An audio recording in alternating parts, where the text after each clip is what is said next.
So the gym owner will pick the events. I'd say generally 5 events is what it's going to be. The numbers, we've been given a heap of spreadsheets and data from Mason to help us to dictate these numbers. There is variance in them because some of, you can't track every event there ever was, but trying to give it so there isn't massive fluctuations. They're similar enough, but they're gonna be gradually increasing towards that qualifier. We want people to come and do their events there. We want to work with coaches like say yourself, round about WA, where their athletes can come, play with the equipment. It saves the other gyms buying it. We've got it all there. And also move through, we're looking at bringing kids into Strongman. We're bringing general pop to try and get them involved more in it. So we're really, our customer base is everyone that wants to come in and move with different strange Strongman objects. That's what we're trying to do.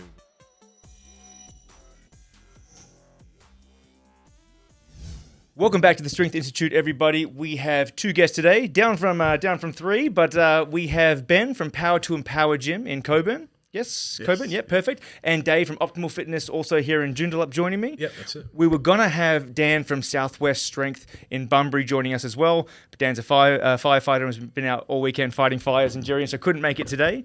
But a bit of an interesting podcast we're going to put on today, guys. We're talking about sort of the future of Strongman in WA. There are definitely some changes that have been happening from this year and previous years, and moving forward, there's going to be a bit of a new structure. So I'm pretty excited to get stuck in and see what it's all about. So thanks for jumping on, guys. Oh, no worries, thanks for having us. I guess before we get stuck into how things are changing, can we talk a bit about your guys' gyms, how you got started into Strongman and everything like that? Maybe Ben, do you want to jump in first? Yeah, so I run Power to Empower in Coburn Central. We're a strength and conditioning gym. We do strongman, powerlifting, that sort of thing. We've been open for coming on 5 years. And I myself got into strongman in sort of end of 2018.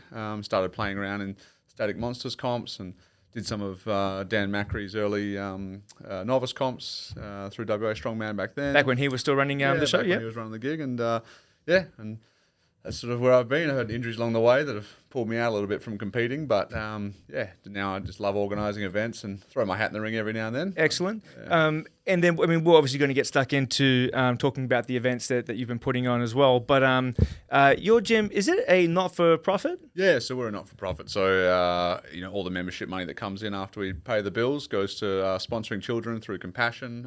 We do big sleeping bag appeals during the winter.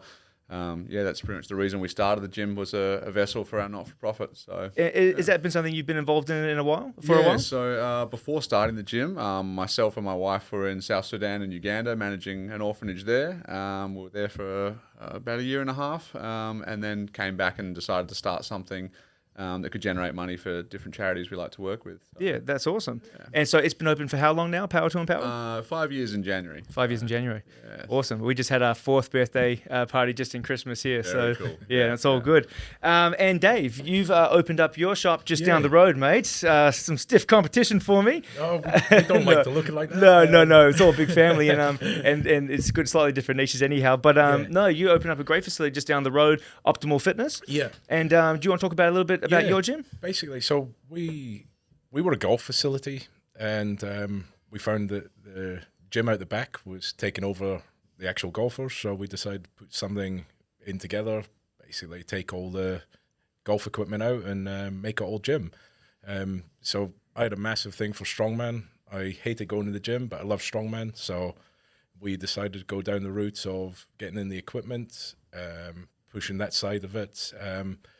We're not really the difference between sort of what you guys are doing. We're specifically strongman. We want the strongman equipment. We want people to come and do their events there.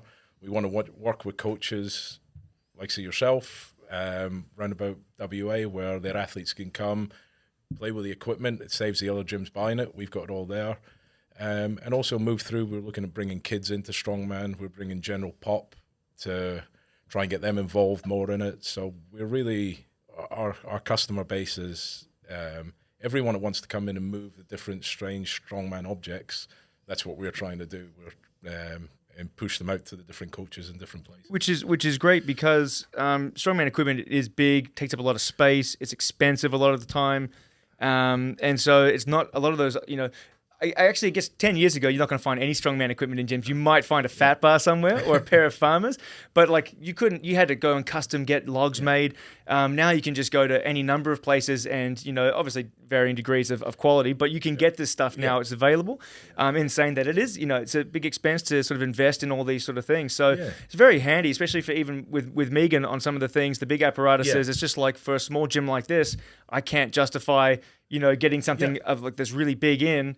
That takes away from what we're trying to do in here as well. So it's been really handy to be able to send her down the road as well. It's one of those things as well. We're also looking at we're also working with people with kids equipment. So I've got a group of 10 between 9 and 12-year-old girls that just love Strongman. Yeah. So we're now working with manufacturers to manufacture kids equipment, so we can actually put on classes for kids and get them competing. Dan run a novice comp where we had 2 kids actually go head to head with each other.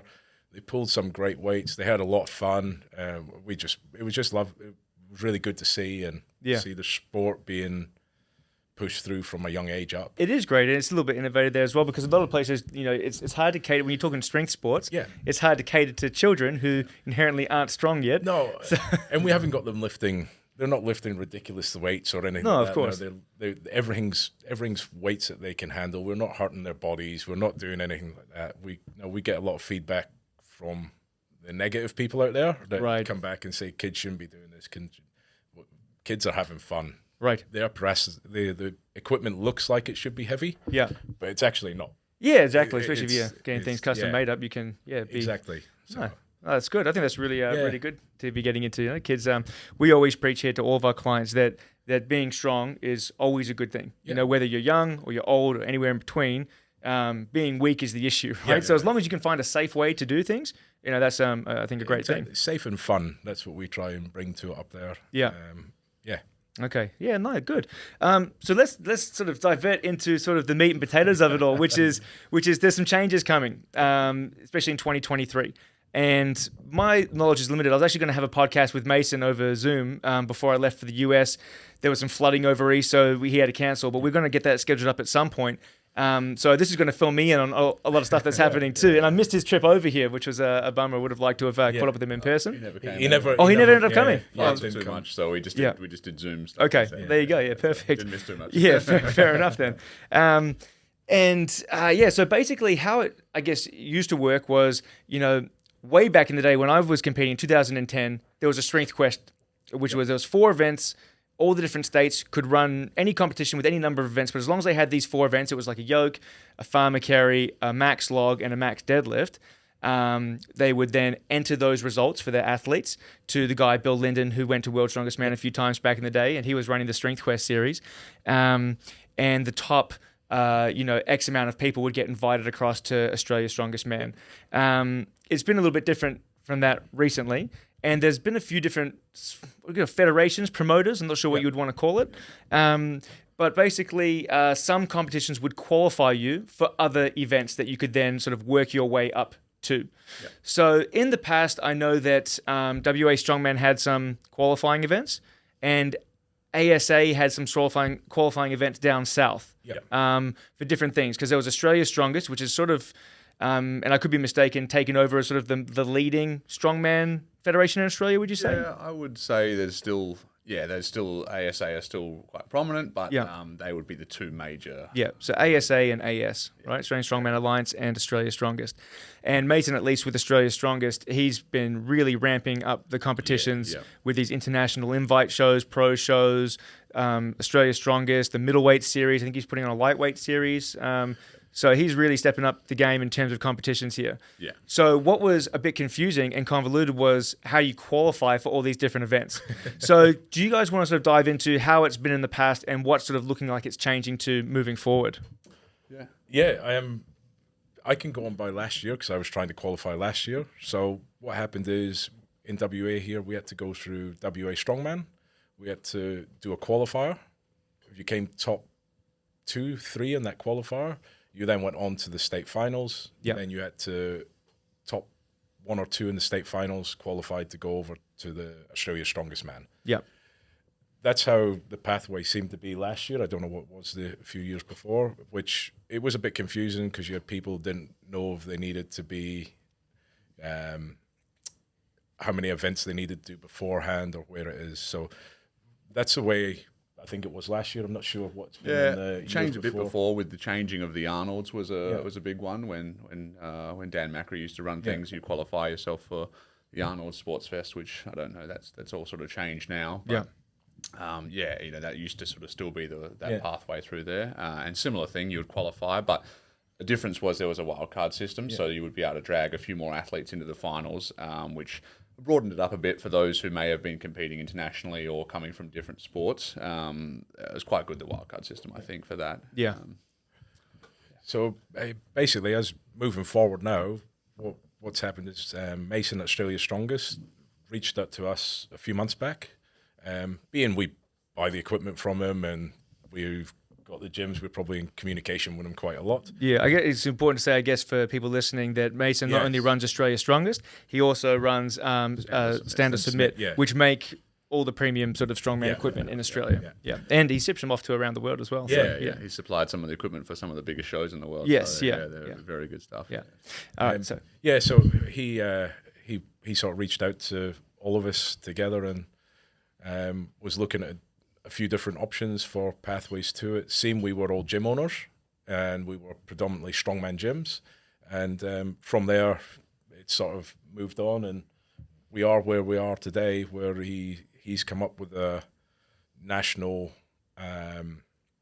competition schedule of how he wants the novice, how he wants the free-for-all competitions to be run, how he wants the qualifiers for Australia's Strongest Man, Australia's Strongest International to be run. And he sort of pitched that to us when he was meant to be here, but we did it over Skype. And we ended up all agreeing and jumping on with it. But that's how sort of it came about. Right. And I think it's important to say as well, and I'm not sure of all the details, but WA Strongman, they no longer have the qualifying.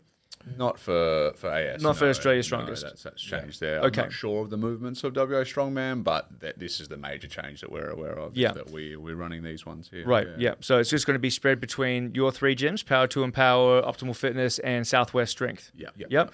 Which is good because you have then northern suburbs, you have Coburn, which is south of the river, and you have Bunbury, which is quite down south, which is important because there's some really strong guys and girls down south that have to travel a long way up here. And it sort of gives the options then to have multiple sort of platforms to compete against. For sure. Yeah. And that's one of the main reasons we're working through it, and even the timing of the competitions and how we've done it, how we've sat down and we've given sort of a few months. We'll go into the scheduling in a minute, but we've looked at the calendar and we've made it so the timing between the events are enough time that athletes can compete in them all if they want, or they can pick one. We're not back up to each other or anything like that. And I guess that's important to touch on too, because I guess what WA Strongman was trying to do as well, and I think with a degree of success, was to run more competitions, to sort of, which is good and bad. We can get into both.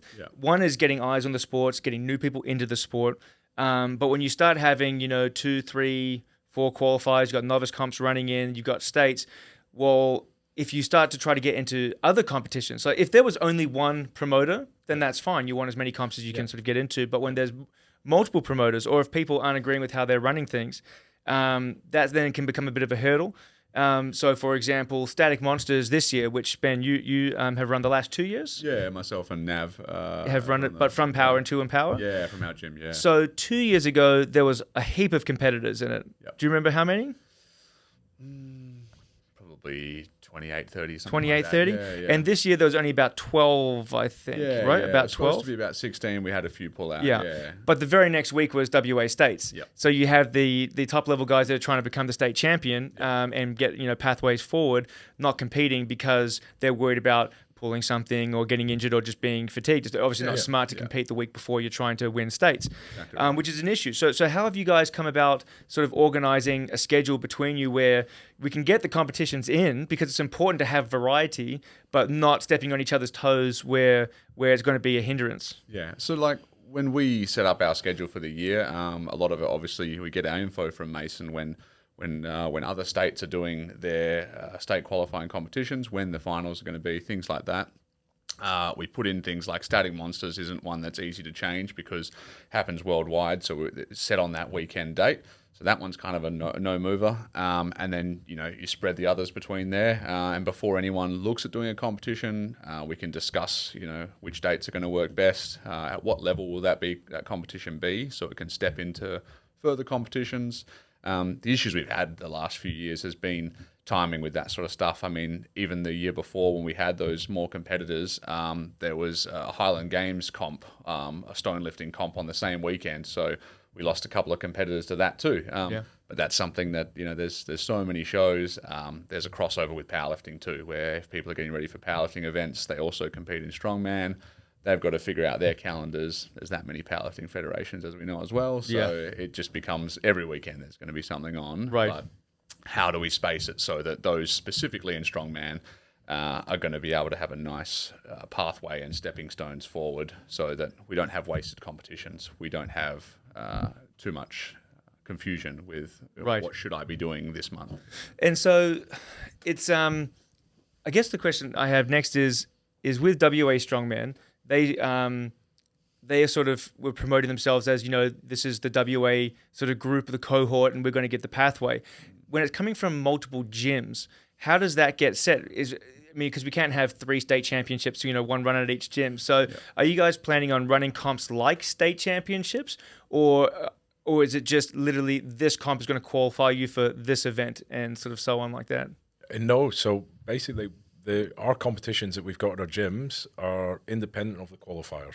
Yeah. So you do not have to do any of our events to put your name in the hat for the qualifier. Yeah. So the qualifier is going to be run completely independent. It's run by the 3 of us, but it's not at any of our gyms. Yeah. It's basically you put your name in, you're in the qualifier. Right. And that's how there's no qualification to get to the qualifier. Right. So there's no... That date is set. I think the dates are out now. We can. Yeah, so I think we can pretty much release WA's dates anyway. So as far as our calendar goes currently, the setup they wanted us to have was a novice and a free-for-all, which is the new term for intermediate, I guess. Or they're saying that there is no intermediate. You're just strong men and women. Yep. So we have a novice category and a free-for-all at our February 26th comp at our gym. Yep. We've got the same again, but it's the tier 2 weights, so the comps of free-for-all will progressively get harder throughout the year. Okay. And that'll be novice again and free-for-all on that second comp. June 12th. June 12th. And then the third comp will be down south with Dan. That'll be the tier 3. Another stepping stone forward to seeing towards those qualifying weights. The qualifying weights for ASM are still going to be quite difficult, but at least it's a progression forward. Right. And that is... end of August. End of August, yeah. Keyed in date yet, but it's going to be okay. So February, June, August. Yes. Okay. And then the state qualifier, the qualifier for ASM is going to be the last weekend of the Royal Show at the Royal Show. Oh, great. Yeah. So, okay. And that'll be anybody enters, So anyone enters, they don't have to do any of the other 3 events. Nope. Anybody can enter. They Anybody have to have can an enter. AS membership, but that's the same for these other competitions as Okay. well.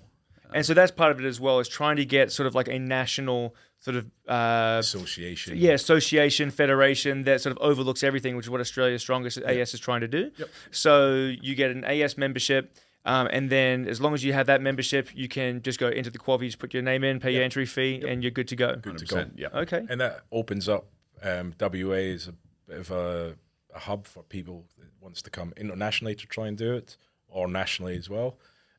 Also, we've got together, which has been a lot of online meetings with people, but we know there's a qualifier every month of the year throughout Australia, every location. Okay. So there's, I think it's 7 or 8 qualifiers, and they're held on different months. So. Oh, right. Okay. So, if someone from WA missed out, so when's November, did you say? October the Royal first, October? yeah. October is the Royal Show? Yeah.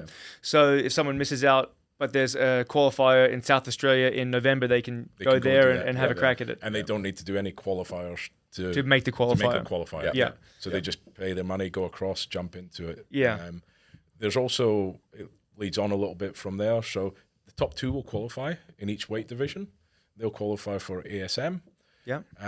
What will happen is... Can I just get some clarification on one thing as well, because I'm not sure exactly how that works, right? So you're saying the top 2 in each weight class qualify for ASM, Australia's Strongest Man, and women, right?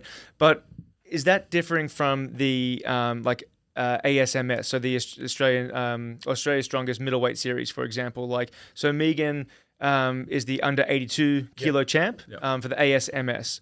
But she could also go across, if she qualifies and compete for Australia's Strongest Woman, which is the open weight. Yep. So when you're saying this qualifier will qualify for all the weight classes, is that qualification into the middleweight series, into the lightweight series, or if you're heavyweight, into the Australia's Strongest Man or Woman? Yeah. That's basically, they're trying to synergize it so that if you were a heavyweight this year, you would qualify for ASI and ASM. Yeah. And then the middleweights, they've obviously taken out, in the future, they're taking out a few of those middleweight series comps and trying to combine them into the qualifying comps. So if you win the under 90 males, you'll qualify for ASM and the middleweight series. Okay. So you're not having to try and, because we didn't have a middleweight series qualifier in WA. No, and I brought this up on a past podcast, which is very frustrating, because between Naramu and Megan, we had 50%. There's only four winners, and we have 2 of them in WA. We didn't even get a qualifier this year. Yeah, exactly. And I think that's the reason they've changed these, is so that you can still have that qualifying spot, especially for those guys, because they're competing internationally too. They don't have that much time in the year between OSG and these other things to travel over east, do a qualifier, travel over later, do the middleweight series, then do the state final here, then do It's something that Megan is actually having to do this year. She's she's back from OSG and she's doing the international show, ASI, but then she's also has to go back a second time and qualify for the ASMS, the middleweight series, which is just, it's just all these comps sort of piling up. So it would be very nice to be streamlined then. So it seems to be matching it up, and it's one of the things, as Mason will tell you himself, is they've learned from mistakes over the past couple of years, and they've learned from, not mistakes, trials. Yeah. And it's trialing, it's making sure. And you're never going to keep every athlete happy, but what they've got is, I think they've got a real good mix at the minute, and it should work well with regards to qualifiers, being the bigger shows, and even the novice and free-for-all, the fact that we're building up the weights. Yeah. The other thing that gives us is, as promoters, we would say, or we can then see people's progress over the years, and if it comes to the state qualifiers for going over to ASM, we can tap a couple of people on the shoulder and say, hey, you did really well in the last comp. Why'd you not put your name in for this to come and do it? Because a lot of people find the qualifiers intimidating, because they see the likes of your Naramus, your Megans in there, and they may not, we're not going to do it. We want to try and open it up and say, well, there's every opportunity for you guys to do it. You've hit weights here. Yeah. We think you'll do quite well. So it gives us a bit of a pathway to keep records of people's weights in competitions that they've done, events that they've done, events they're good at, and it gives us a chance to see that as well. Yeah, great. Creates a bigger pool of athletes to feed into those. I mean, how many competitors were at the WA Strongman final this year? Approximately 20-something. 20-something, which, we want to build on those kind of numbers. We want it to be more than that. We want to have, I think there was 5 women competed. We want to have way more than that. That was, quite disappointing, because I know that during the year they actually had quite a few women jumping in and competing, and I think there was no one in the 82 kilo weight class. There was 1 in the opens. There was 3 in the 62, or 64s, whatever it is. And that means there must have only been 1 or 2 in the 70s. Yeah, or none at all. I think it was a total of 5 in the end. Total of 5. Yeah, which, for one reason or another, that's how it's worked out. But what can we do to make sure that there is those categories filled? Yeah. And is it a timing thing, like other events on? Like there was. I think it was Sophie from here. Yep, she did Sophie. statics, and then she did the she's the little animal. So she did everything. she did it one weekend after another. So there's not that many people who are going to want to do that. She went back to back, and she had a great showing at stage. She gave Josie a run for her money, which was good to see. Yeah, not know too many people that are going to go back to back like that. I lie in bed for about a month. I think she really enjoyed Static Monsters so much. She's playing, because you got an invite to Static Monsters Worlds. Fantastic. And she's planning going over to the UK next year to have a crack. Wicked, very cool. It would be good fun. I think one of the things as well, we just jump back a bit to our calendar. So we've been told that we've had to get all our dates in by December. Yeah. So we had to get all our dates for our comps and theirs. So I think it gives athletes a chance to sit down with their coaches now and go, okay, this is the comps it's on. We're even starting to release events now as well for those comps. Right. So you're going to know the events 6 months before the events actually start. And are you guys sort of following a format that's going to be replicated like for each competition? So like, is it always going to be 5 events or 4 events? Is it, I would say 5 up to the events, discretion yeah. of whoever's putting it on? Yeah. So the gym owner will pick the events. I'd say generally 5 events is what it's going to be. The numbers, we've been given a heap of spreadsheets and data from Mason to help us to dictate these numbers. There is variance in them because some of, you can't track every event there ever was, but trying to give it so there isn't massive fluctuations like, a deadlift being, 60 kilos higher at one competition than the other, and then it drops again, so that people have, they're similar enough, but they're gonna be gradually increasing towards that qualifier. Yeah. And so, and that's just done gradually. There's no set, 50% for the novice, 60, 70, 80%. No. And because the events are changing, so that you could pick absolutely anything you wanted as an Right. event. There could be, nothing the same events in the next competition.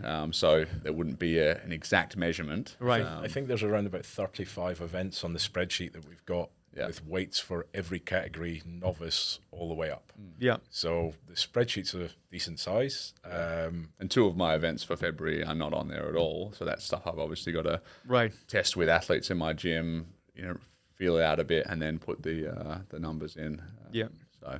Yeah, okay. The key thing is to give as many of the athletes and coaches enough time for them to choose their competition. Yeah. Enough time to prepare for it and get ready for it, which I don't think's been happening in the past. As I say, I think with some of the competitions, it automatically comes up. We've got 12 weeks. Yeah. We've got 14 weeks to know when this date is. So it's trying to do that. As I say, there's nothing wrong with the way it's been done in the past. It's just we're trying to give, with the more competitions in WA, we just want it to be, along with Australia's Strongest, is to make sure that everyone's got their dates out there so people can know what they're doing, people can plan if they want to go over east, if they want to stay here, whatever it wants to do. So. Well, no, I like the idea that it's 4 comps basically, 1 at each gym and then the big one at the Royal Show, because that's plenty of time to be able to train sort of in between if you wanted to do all 3 and all 4, and saying that you could just do the final one. Are you worried at all that you're going to get every man and his dog throwing their name in the hat for a qualifier, and it's just going to push out sort of the logistics of trying to run a competition? So, like, if you're like Megan competing at OSGs, she had 20-something competitors in a class. I'm not saying that we have that sort of pull in strongman here in WA, but, what if you get just a heap of people like, yep, we all want to jump in and have a crack at this? I mean, do you have time slots you have to work in, with the Royal Show, I'm assuming, and those sort of logistical problems? I think that's where having like multiple gym owners and, having access to, doubles, triples, of pieces of equipment, we can run like similar to Worlds. They had so many lanes running, like Viking Press 4, different Viking Press things, like Mason will help us with those things too. If we're suddenly getting, that many people to a comp, that's a great problem to have. It is a great problem. We'll 100% tackle it. Yeah, there's no reason why we couldn't have 10 athletes per weight class at a qualifier or more. It's just a matter of, we get the events out and the interest early. And to be fair, these weights will be very hard. That's how it's going to be. The standard is trying to be lifted per state as well. An issue that did arise was the qualifying weights not being tough enough to match the ASM standard. This is one of the issues that people have had issue with. Yep. So, like, I think Max had said, or he wasn't competing in certain WA strongman events because the weights weren't at a level where they were going to qualify him for ASM anyhow. Yeah. So there wasn't a minimum to be able to hit, and that's Max isn't the only one who's had the issue. No, there's multiple people. That's just a name that jumps straight into my head. Yeah, exactly. Multiple people. He's very vocal about it. Yes, right. He can be. But fair enough. We need people to be that way. Yeah. But that's the idea. So I don't know if we're going to have that issue where if we do, and the people actually can lift the weights, we're going to have a bloody strong state. And that's great. We'll figure out how we're going to fit those people in. But again, multiple gym owners, the backing of Standard Submit and Mason to provide equipment. We'll make it work. The other point with that as well is it also works the other way. If you're getting your membership for Australia's Strongest, you may as well jump into more than one competition to get the value for your money, because Do we know what that costs to go to AS? $120 for a membership for the year for Yep. Australia's Strongest membership. And that then gets you access to these 4 comps, any comps that are run around the Yep. nation, and if you qualify, Australia's Strongest, ASM, any of those sort of comps too. there's also obviously an entry fee onto that as well. Per competition. Per competition. But one of the things that we're looking at doing is being the gyms as a few months out from the competition, we're going to start offering sessions at the gym where novice can come and try the equipment before the comp. They can check the weights, they can do this. So that's going to fall, you're going to get discounts on that for your membership with AS as well. Yeah. So the fact that they can, with their membership, it may cost them X amount to come into a gym, try the equipment, see if it's for them, see if they can build their weights and things like that. So it's just a way to get people involved in Strongman through the AS route and the membership, giving you discounts and different things as well. Yeah. Also gives us a chance to look at competitors as they come in, seeing what weights they get. We don't want somebody that's 18 years old, thinks they can do a 450 kilo yoke on their back and us have it at qualifiers, and he comes into the gym and he can barely pick up an empty yoke. Yes. We'll be tapping him on the shoulder and saying, hey, maybe just have another year of trying the novice and the things like that. So it works both ways with having the competition, having the actual data of what people are lifting in competition, what they're doing as well. No, we're not going to stop people from putting their name down, but we may say, hey, we think Just you need a little, the standard's not quite there yet. We need a bit more time. Yeah. If we provide enough competitions with enough different levels, I think people, after attempting some of these sessions and things like that, they can calibrate themselves a little bit pretty well as well, as long as they've had an attempt. If you never picked up a yoke before, you won't know what you're going to be able to do anyway. So No, exactly. you might as well at least have the chances to try those things. Like for our February 26 comp, we're going to have a 6-week block leading into that on Saturday mornings where anyone can come down, and each week we'll try a different event. We'll go through some teaching. We'll set it all up so they can have a go on the equipment that will be used at competition in the same location. And even at the end of that 6 weeks, there's still time, if you haven't registered, to register or, make your decisions based on that. Yeah, I must say, I really like the idea of not having to qualify for the qualifier. It's not so much a problem with people that are newer to the sport or less experienced or haven't already qualified for those sort of levels, but for your high-level athletes like Josie's, like Megan's, people over East that are Narramu, for example, that are going to like OSGs, the world's strongest, and they have to, come back. They're going to go world's strongest. They have to do a qualifier for ASMS. They have to go try to win ASMS. Then they're going to come back and have to do a qualifier to then go to states. It's just a lot. Yeah. And hopefully this year for athletes like them, they could open up the beginning of their year. As far as WA is concerned, they could just do the Raw Show qualifier, and then say that's this year. Then leading into next year, that's qualified them for ASM middleweight series regarding those two. Yeah. And then that's the only comps they literally have to do in WA. Right. And that gets them entries to 2 next comps which they want to be doing. Yeah. OSG. That's got that. But you said that they don't have to do it in WA, right? Like they can they go can do do that anyway, in a different state. But as far as simplicity is, they've only got to do one comp, and obviously, for Megan and it is easier to do that one in WA, hometown. But they're not doing a lighter weight comp, as we know the qualifiers for them. For their standard is quite light, so they're going and doing pretty much a light training day when they used to do a qualifier for the state final. Right. It seems like a waste of time for them. Yeah. They're pretty much on pro level. They should be just getting an automatic invite anyway, if that's the case. Yeah, no, that's good. And there's also nothing stopping them jumping into the free-for-all as well if they want to go off the cobwebs and just... Usually we're already using them up for things. Sure. Naramu's commentating our next comp. Megan's been loading plates or spotting sometimes. Yeah, Every time exactly, I see a picture of her just sort of like scouring behind someone, like looking at this log technique. It's a good technique, Yeah. We try and drag those top athletes down to I don't have to drag them; they come anyway. But, they love it. Coming to the competitions because that's the people that they get seen on Instagram. If you're looking to get into Strongman and you start searching up people competing, they're the ones you're going to see from WA. Oh, so 100%. if they're commentating the event that you're in and they're saying your name, that's a pretty exciting part of it, Yeah, absolutely. I think that's pretty exciting. The other one thing it's worth mentioning as well is top 2 qualify. If you come third in WA and you maybe come third in, let's say, Queensland throughout the year, there's a wild card spot for you as well. Right. So if you've done, there's like going to be a point system there, or however they're working it. We're not 100% sure yet.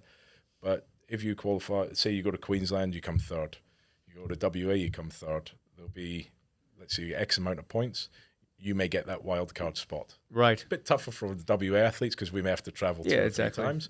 But it gives that 2 wild card spots for other people for going along. If they're, we could have an influx of people from the eastern states, and somebody that's been prepping for it their whole time here may miss out, but they can go to another comp, come third in that comp. Depending where they're at, they may get that wild card spot as well. So it's another little open path. And does that come down to just to Mason to pick the wild card? Is it just one wild card spot? So there are a few per weight class? I think there's two per weight class because they're trying to get it up to, I think it's 16 athletes. 16 athletes that qualify because they expect not to get them all. Yeah. So I think it's 2 per weight class, and not just down to Mason. It's down to how many events they've done, the positioning in that event, and where they're at. So, right.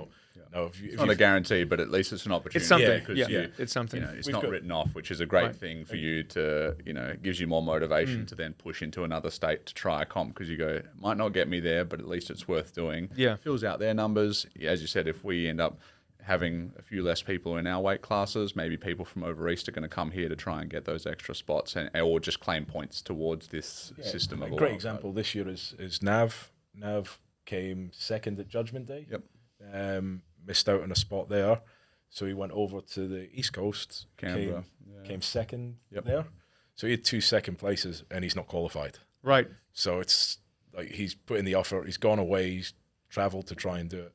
Whereas chances are, after him doing that 2 qualifiers, coming second or whatever he did, both, he would get that spot. And it was just because he wasn't qualified for states. States, yeah. Yeah, so he wasn't qualifying comp. He wasn't able to do the WA states. Yeah. Which that's again where the qualifying system can let down the state, as I believe he would be our best representative alongside Max at the final. Yeah, those two are like really sort of experienced heavyweight competitors there. Yeah, that was disappointing because I remember he wasn't able to do the states, so he had to go over to Canberra there. So I didn't really. I haven't a fair bit of coin to do, and it's something that we don't. It's great as an option if you have it, but if there is a comp in your state, there shouldn't be a reason why you shouldn't be allowed to do the competition. Right. Yeah. But going forward, that point system would have given him the chance to get in there. So that's a good thing. At least something. Yeah. Hopefully, with us being a little bit later on in the year as well, we may get a couple of athletes to pad out, especially the heavyweight division, because the heavyweight division in WA at the minute, we had the most heavyweights at state finals this year, but we need to up the heavyweight division because ultimately that's what a lot of people are coming to watch. And I think by having the open category for them to come in, we'll get some people coming in from over east, maybe overseas, and really build up the quality of that category as well. So. Right. How do you feel like this might impact how comps are run here in general in WA, right? So all of a sudden, WA Strongman doesn't have the qualifying power for these competitions, but they're still hosting, WA Strongest Man, Strongest Woman, state finals. Do you think there's going to be people leaving that? Do you think they're still going to get people going into that because these are the state finals and I want to be WA Strongest Man, Strongest Woman? How do you think this sort of, is there a little bit of separation? How do you think that's going to sort of, pan out? I think this first year will be the confusing year, and you'll see, the last few years we haven't had some of our best athletes compete in WA Strongman anyway. We know that, you can name the weight divisions. Some of them still have for some weight divisions, but half the weight divisions have been missing their best athletes. So there's already been a bit of a pull away from there anyway, I believe. I think that this year will show it. If we have if we gain a lot of the best athletes come to our Royal Show qualifier, then, others will see that and maybe they'll make the transition. If those athletes then go and compete at the WA Strongman finals, then maybe it transitions the other way. I think it'll just be, this is the year that's going to set the turn for that. I think there's going to be a split with people that want to go and compete on a national level will come across and do the qualifier and go there. I think WA Strongman, with what they've done in the past couple of years, they've had a lot of athletes there. I think they're going to get their core group of athletes there, and we may have people that use their competitions as a jump up to come in and try and qualify to go over to States. But the way I look at it is we're doing this to grow Strongman. Yeah. Whether there's the more competitions there are, the better for my case, because it's more exposure for people to be there. So I just think it's going to be, number one, who wants to go over East? And number two, there's more opportunities for more people to come across into Strongman as well. So I'm not sure what they've got planned for this next year. As I say, it's one of these things that I think the athletes that want to go over East will go. Right. Will come. I think there's going to be a bit of turmoil anyway. I think talking about before, because Anthony and Jane, who've been running WA Strongman, have been working out of Legendary Lifting in the city, which is no longer going to be renewing the lease. No, they're officially closed. Yeah. They're officially closed? Yeah.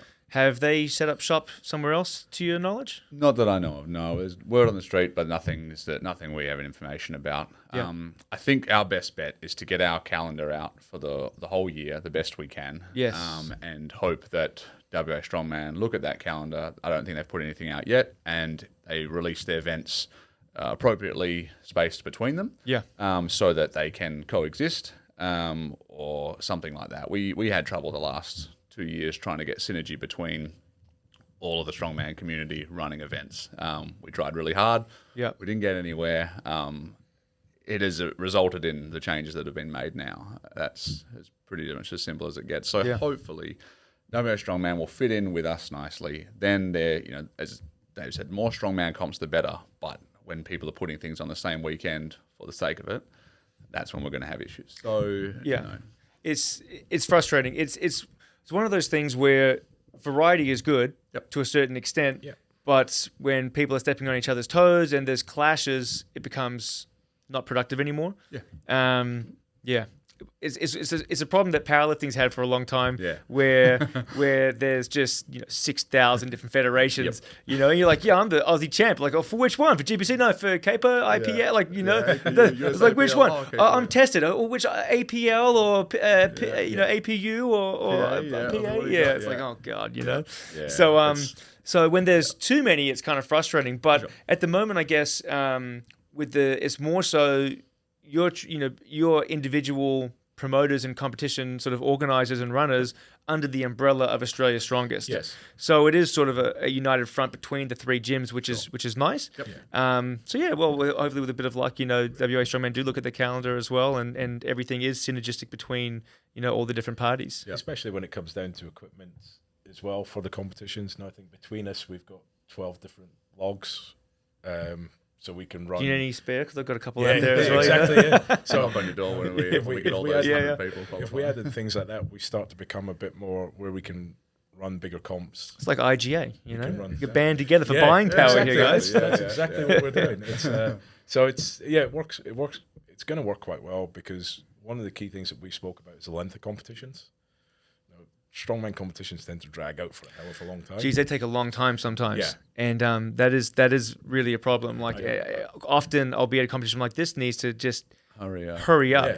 I'm getting old and losing patience with things like that. So 3.5 hours is my sort of max concentration rate. So. And so for Feb 26, we've got head-to-head components for all of our events. So there's never just, I think, our throw and grip medley, which is a fairly fast event as far as loading changeovers, is very quick. That's the only event that isn't head-to-head.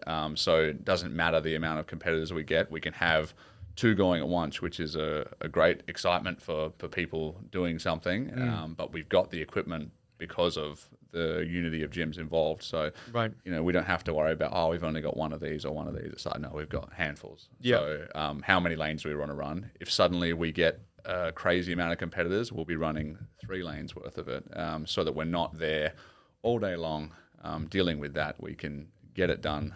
And people aren't, especially for spectators, that's the big thing. Competitors, you deal with it. Spectators and people running they deal with it, but in the end, like when things drag on, and this is what with Megan's OSG comp, because they had to compress qualifying days into one. Yeah. They got 4 people and like big classes of people, and they start 8:30 in the morning and they finish at like 11 o'clock at night. It's like that's a long day. Obviously, it's not going to be as long as that, but No, but it wears on athletes, Yeah. and you want to be in and out. It's one of the few things that powerlifting. Well, not the few. One of the things that powerlifting does well is like bar is loaded. You got 60 seconds, get it done. Yeah.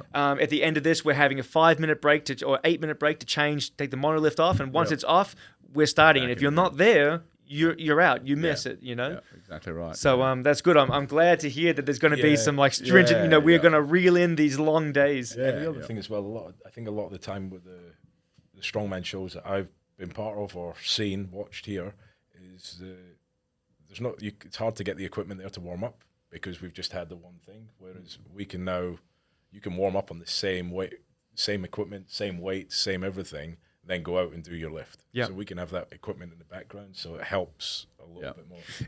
Are you so for your comps? Who's running the first one? You're running the first one. Power's first. If you're trying to do multiple things, are you bringing in some of your equipment up? we'll So bring in you some are of the doing it equipment. as that combined effort. 100%. And it's the same with down south. Dan will bring some stuff up if we need it as well. So basically, if you're warming up, you're going to be warming up on the same piece of equipment you're going to be lifting on. Right. Exactly. And it's not that it used to be the fact that you were warming up on the actual comp equipment, but then you've got to stop warming up for, say, I was a heavyweight when I was competing, so I'd stop warming up for the lightweights to start, and then 2 hours later, I haven't touched a piece of equipment, and then suddenly it's my turn to go. Right. And there's nothing on the side, which it's not always the case depending on what the event is, but we want to make it that every event has the ability to warm up on the sides. Yeah. At least running those comps out of gyms is always great because you've got equipment at the gym there anyway, so you've got some dumbbells, you've got something there, and for the Raw Show comp, we're going to be taking a lot of stuff down so that there is always a separate set of equipment to the comp equipment for warming up. Yeah, well, specificity is king, right? So, I mean, you can do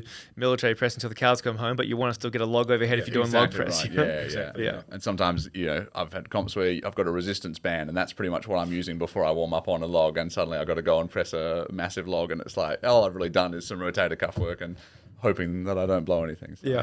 Yeah, right. Well, that's good. Is there anything else you guys want to... Actually, I got a question. The ASI, so the Australia's Strongest Invitational. Yep. How is that... Because they're running that at the same time as the Invitational Pro. Yeah. Right? Yep. So what is that comp then for people that are watching? So that's... and how's it different from just Australia's Strongest man and woman? So basically what they've done is we've got... it's taken over from the Arnolds, basically. Right. So I think the Arnolds went away a year ago, 2 years ago. Have they even done one since COVID hit in 2020? No, it's coming back, but I don't know about Australia's side, but it's coming back for America at least. So all right. Basically what's happened is Mason's picked that up since that's been there. He's taken it out to the compound in Castlemaine in Victoria. Yeah. I believe there's... I think it's 15 categories throughout the 2 days, and 200 athletes. So they've got Friday afternoon, Friday night, which is the showdown, I think it is. I'll probably get this all wrong, but they've got like the novice lady or maybe the pro ladies on the Friday night. Then they've got the intermediate guys and ladies on the Saturday afternoon, and then they've got the pro event on the Saturday night. Right. So I think that's how it's going to be run. And that's more of a showcase where we can get some Australian athletes against people, from the UK, from the US. Yeah, I know that I think Nadia Stowers potentially or Donna Moore is coming across for this one, right? Yep. So they've got a lot of good girls coming across. They've got a lot of guys. I think Mitchell Hooper is one of their main guys that they've got coming across for it as well. Yep.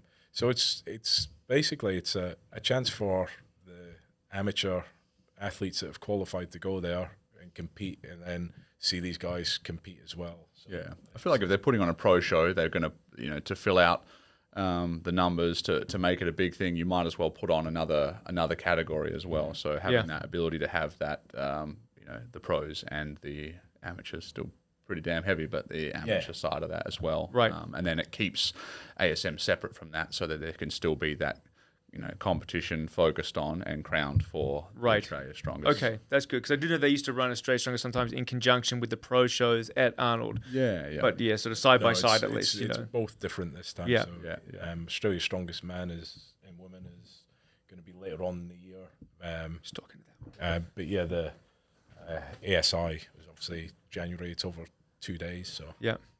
yeah. Yeah, exciting. Yeah. Cool. Was there anything else you guys wanted to touch on about how things are going to be changing? No, not that I can think of. I think you've asked plenty of good Got questions. through a fair few of them. I got a couple more questions. But first question is: you both competed, right, or still competing? Favorite event and most hated event, and why? I hate heavy things. Oh, come on now. No, something. I'm a bit more of a movement kind of guy, so I don't like super heavy yokes and super heavy squats. Okay. But I like stones, throws, farmers, sandbags.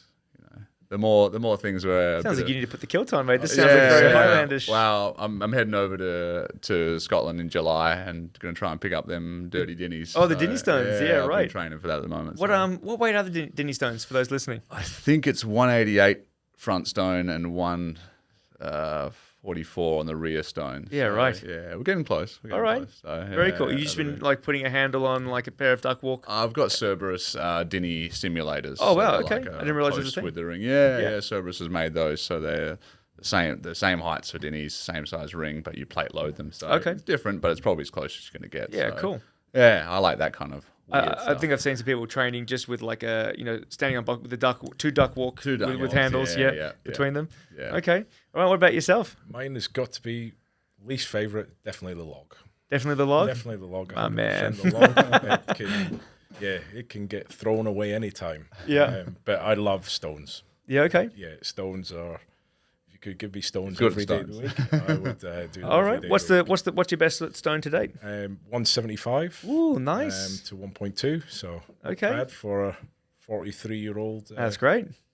Lightweight heavy, something like that you want to call it. But I do like the natural stone lifting. Yeah. It's one of my favorites, and I do like yoke as well. It's a bit of a strange one. Well, there you go. See, we're kindred spirits because anything overhead, I'm just not a fan. no. And Something about it. but yeah, just load me up with crushing weight on my shoulders and send me for a walk, and that's all You right. like it? Yeah. Okay, Yoke. yeah, I'll yeah. yoke all day. Yeah, Yeah. but yeah. I just like the weird stuff. Give me anything that's like, give me anything you can't really train for, and I'll give you a good run at it. Yeah, But I think it was always that's probably Dan Mackery's has molded me To over be a time. yoke Because I used to builder. train. So before Dan, when I first met Dan back in 2008 at uni, we're doing sports science, Yep. and I had heard these guys behind me talking about what weights they were doing, and it was like something obscene. And I was like, these guys are full of shit. I turn around and I see Big Dan mountain. Mackery. I was like, oh my god, maybe he can lift this way. So I introduced myself after the lecture, and I was like, hey, well, I heard you talking about these weights you were doing. He's like, yeah, a little bit of powerlifting and strongman. And he asked me what I lift. He's like, that's all right. Do you want to come to my house and train? I'm like, all right. Like he was just go. like, Yeah. like we went out at that time. He was training from his house in Applecross, his parents' house in Applecross. Yeah. Eventually, there was too many noise complaints from the neighbours. He got tossed out of there and had to move all his equipment to Muscle Pit before moving down south. Then, so we used to train at his place, and he used to love taking the yoke. He still does. He's a yoke man. Yeah. And I think just What for he a does. couple of years there, he just sort of crushed me under just yokes that were way too heavy for what I should have been doing. Yeah, So any comps I did under Mackery's reign was always like, look at the events, you go, oh, that's not too bad, oh, the yoke, okay, that's why is that so damn heavy? Yeah, And it's yeah. like, oh, damn you, Mackery. Yeah, so maybe he Actually just went to high instilled it. school with Dan Mackery. Oh, did you? So, yeah, I'm 2 years younger, but I remember all through like high school assemblies, you would just hear, oh, and another state record in powerlifting for Daniel Mackery. And Daniel I'd be like, Mackery, that yeah. guy's massive. And Yeah. then a couple of years after high school, oh, okay, he's Yeah. running strongman stuff. makes sense. Yeah. Makes sense. Oh, good. Well, I think thanks for coming on, guys. I think that was really good.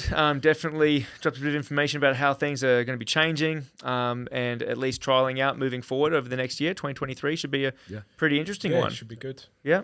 Very excited. Yeah, no, great. I can't wait to come down and check out some of these comps. Yeah, we could. Yeah, be hopefully good. you have a good chat with Mason and he can fill in some of the gaps that we. Yeah, I think he's- that's. I mean, he's you guys covered pretty much everything, Yeah. but I still want to get him on and have a chat with him about Yeah, yeah. sort of his, I guess, process of how he came to be with Australia's Strongest and everything like that.